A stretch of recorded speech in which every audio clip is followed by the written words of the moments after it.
Se decidió por Rocco Lampone, que había efectuado un breve pero rápido aprendizaje dentro de la familia. Durante la guerra había sido herido en África y fue licenciado en 1943.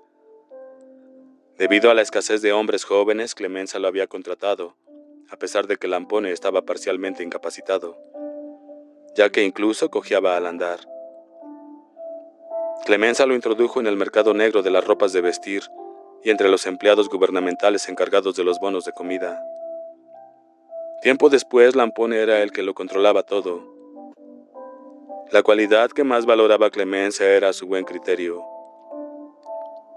Sabía que no valía la pena hacerse fuerte en asuntos que, en el peor de los casos, podían costar una multa o 6 meses de cárcel.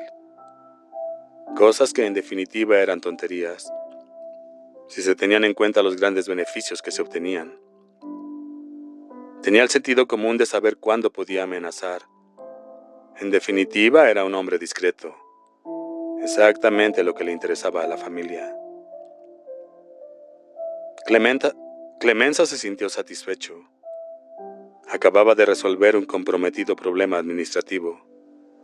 Sí, Rocco Lampone sería el hombre adecuado. Le ayudaría incluso en lo de Polly.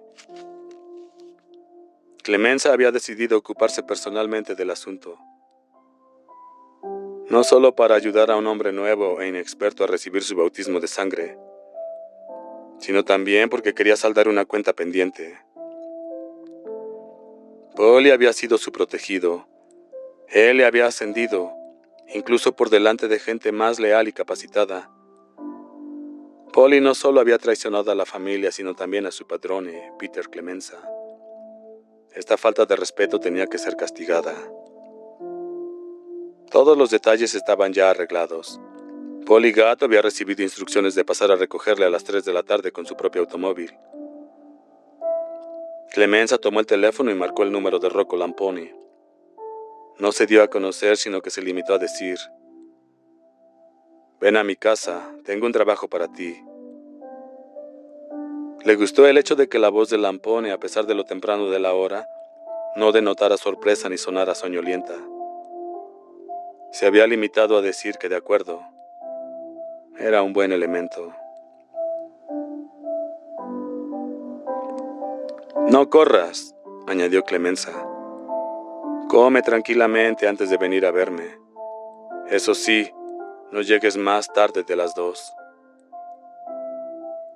Recibida la conformidad de su interlocutor, Clemenza colgó.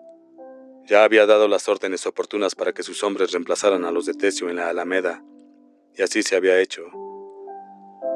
Sus subordinados eran hombres capacitados, de forma que él nunca tenía que inmiscuirse en la mecánica de las operaciones. Decidió lavar su Cadillac. Le gustaba su coche.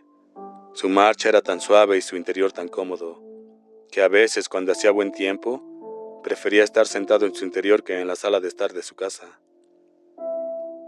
Lavar el coche le ayudaba a pensar. Lo tenía comprobado. Recordaba a su padre haciendo lo mismo que él, pero con las mulas allá en Italia. Clemenza trabajaba dentro del caluroso garage, pues odiaba el frío. Acabó de madurar sus planes. Debía tener cuidado con Polly. Era como una rata. Olía el peligro. En ese momento, a pesar de toda su dureza, debía de estar temblando de miedo, sabiendo que el don estaba vivo. Pero Clemenza estaba acostumbrado a estas circunstancias, normales en su trabajo. Primero, debía encontrar una buena excusa que justificara el hecho de que Rocco los acompañara. Segundo, tenía que inventarse una misión lo bastante delicada como para requerir la presencia de 3 hombres. Desde luego, aquello no era imprescindible. Polly Gatto podía ser eliminado sin tantos requisitos. No tenía escapatoria. No obstante, Clemenza estaba firmemente convencido de la importancia de hacer las cosas bien, sin dejar cabos sueltos. Uno nunca podía saber lo que iba a suceder. Después de todo, se trataba de cuestiones de vida o muerte. Mientras lavaba su Cadillac azul, Peter Clemenza consideró cuál debía ser la expresión de su cara, cuáles debían ser sus palabras. Debía mostrarse seco con Polly como si estuviera disgustado con él. Con un hombre tan sensible y suspicaz como Gato, dicha actitud serviría para sumirle en un mar de dudas. Una actitud amistosa despertaría sus sospechas, aunque la sequedad tampoco debía ser excesiva. ¿Y cómo justificar la presencia de Lampone? Polly se alarmaría al ver a Lampone en el asiento posterior. A Polly no le gustaría encontrarse indefenso, teniendo a Rocco Lampone detrás de su cabeza. Clemenza frotó furiosamente la carrocería del Cadillac. Desde luego, aquella era una de las cuestiones más difíciles. Por un momento consideró la posibilidad de utilizar a otro hombre más, pero la descartó por razón fundamental. En el futuro cabía la posibilidad de que uno de sus hombres le interesara declarar contra él. Si dos personas se ocupaban del asunto, sería la palabra de un hombre contra la de otro. En cambio, la palabra de un tercero inclinaría la balanza. No, 2 hombres era mejor que 3. Lo que más irritaba a Clemenza era que la ejecución debía ser pública. Es decir, el cuerpo debía ser encontrado. Hubiera preferido hacer desaparecer el cadáver como habitualmente. Los cadáveres eran enterrados en el mar o en las ciénagas de Nueva Jersey, en terrenos pertenecientes a amigos de la familia, aunque también se empleaban métodos más complicados. En este caso, sin embargo, tenía que ser en público, de modo que sirviera de aviso a los hipotéticos traidores, y con objeto de que todos supieran que la familia Corleone no se había debilitado. Para Soloxo sería un golpe ver que el espía había sido descubierto con tanta rapidez. La familia Corleone recuperaría parte del prestigio que había perdido con el atentado contra su jefe. Clemenza lanzó un profundo suspiro. El Cadillac brillaba como el sol, pero aún no había conseguido resolver el problema. Luego, sin saber cómo, se le presentó la solución. Rocco Lampone y Polly estarían juntos porque él, Clemenza, tenía que confiarles una misión muy secreta e importante. Diría a Polly que su trabajo y el de Lampone consistiría en hallar un apartamento por si la familia decidía atrincherarse. Siempre que una guerra entre familias se hacía demasiado virulenta, los oponentes solían trasladarse a un lugar secreto, con todos sus soldados. El objetivo principal no era mantener fuera de peligro a las esposas e hijos de los combatientes, ya que un ataque contra los no combatientes era impensable. Lo que se pretendía era simplemente que ni el adversario ni la policía pudieran observar los movimientos. Por ello, en tales casos, un caporegime de confianza recibiría el encargo de alquilar un apartamento secreto y de comprar todo lo necesario para vivir en él.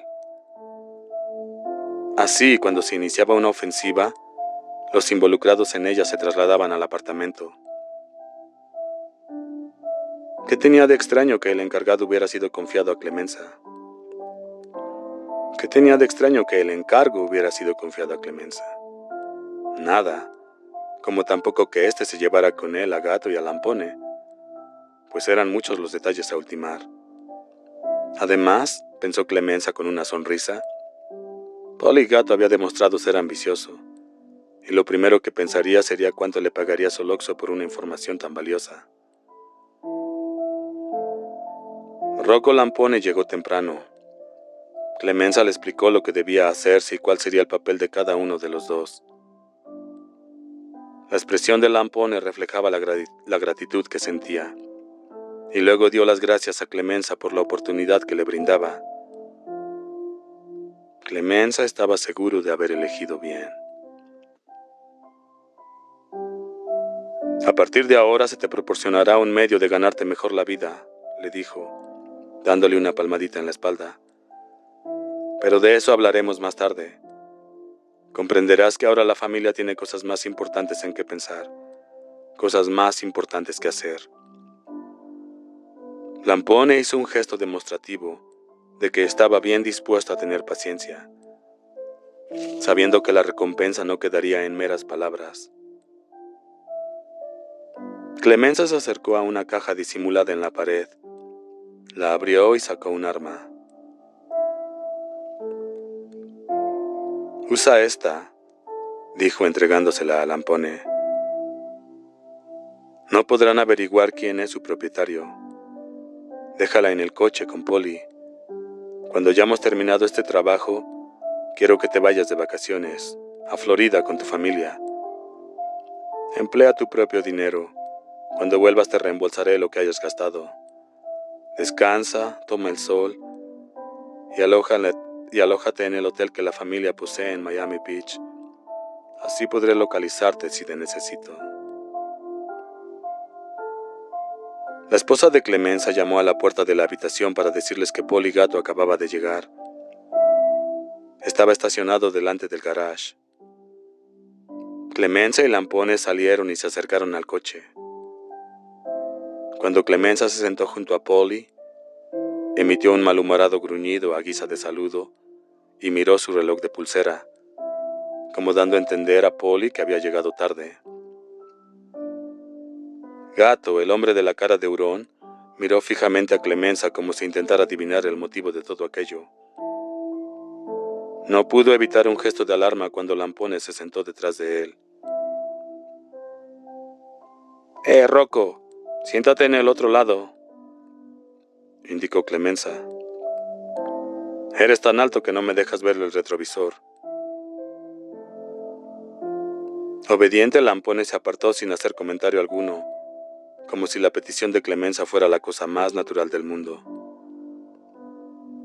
«Maldita sea, ese Sonny está asustado como una rata.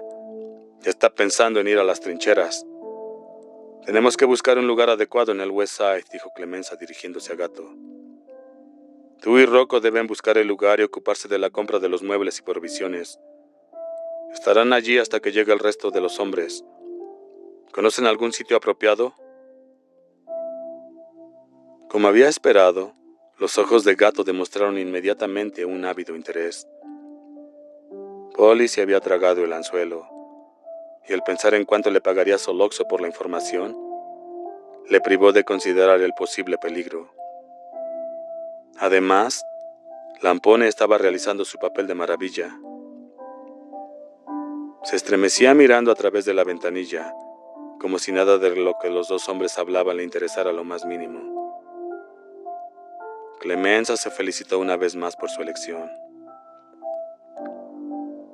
Gatto se encogió de hombros. «Tendré que pensarlo», dijo. «Piensa mientras vas conduciendo», gruñó Clemenza. «Quiero estar hoy mismo en Nueva York». Polly era un conductor experto, y como el tráfico no era muy intenso en aquella hora de la tarde, llegaron a la ciudad cuando empezaba a anochecer. Durante el trayecto, los tres hombres apenas se cruzaron 4 palabras. Clemenza indicó a Polly que se dirigiera hacia el sector de Washington Heights. Le dijo que aparcara el automóvil cerca de Arthur Avenue y que esperara, pues quería ver algunos apartamentos. También dejó a Rocco Lampone en el coche. Se fue al restaurante Ver a Mario, donde después de saludar a algunos conocidos, tomó una cena ligera a base de ensalada y carne de ternera. Transcurrida 1 hora, se dirigió al lugar donde estaba el coche y subió. Gatto y Lampone no se habían movido del interior del vehículo. «Vamos, muchachos. Quieren que regresemos a Long Beach. Tienen otro trabajo para nosotros. Sonny dice que podemos dejar esto para más adelante». «Oye, Rocco, tú vives en la ciudad. ¿Dónde quieres que te dejemos?» «Tengo el coche en tu casa», contestó Rocco, «y mi madre lo necesita mañana por la mañana a primera hora». «Bien», asintió Clemenza. «Bueno, entonces volverás con nosotros». Tampoco de regreso a Long Beach hablaron mucho. «Sal de la carretera, Polly, tengo que orinar», dijo Clemenza súbitamente. Gatto había trabajado con el gordo Caporegime durante mucho tiempo y sabía de sobra que su jefe tenía que orinar con bastante frecuencia. No era la primera vez que le hacía la misma petición. Gato aparcó en la cuneta. Clemenza saltó del automóvil y avanzó unos pasos en dirección contraria a la calzada. Se sentía aliviado. Luego, mientras abría la portezuela para entrar en el coche, dio una rápida mirada a derecha e izquierda. No había luces. Todo estaba en completa oscuridad. «¡Adelante!», dijo Clemenza. Un segundo más tarde, en el interior del automóvil se oyó el ruido de un disparo. Polly Gato pareció dar un salto adelante. Su cuerpo golpeó contra el volante y luego quedó tendido sobre el asiento. Clemenza se había apartado rápidamente para evitar que la sangre del traidor le salpicara. Rocco Lampone saltó del coche empuñando la pistola. Inmediatamente la lanzó lejos hacia el Senegal. Él y Clemenza corrieron hacia un automóvil aparcado en las cercanías. Lampone buscó debajo del asiento e encontró la llave que les habían dejado. Arrancó y condujo a Clemenza a su casa. Luego, en lugar de regresar por la misma ruta, tomó la calzada de John Beach, se dirigió hacia Merrick y siguió por el Meadowbrook Boulevard hasta llegar al Northern State. Lo cruzó. Al llegar a la autopista de Long Island, continuó hacia el puente de Whitestone y luego por el Bronx. Siguió hasta su casa en Manhattan.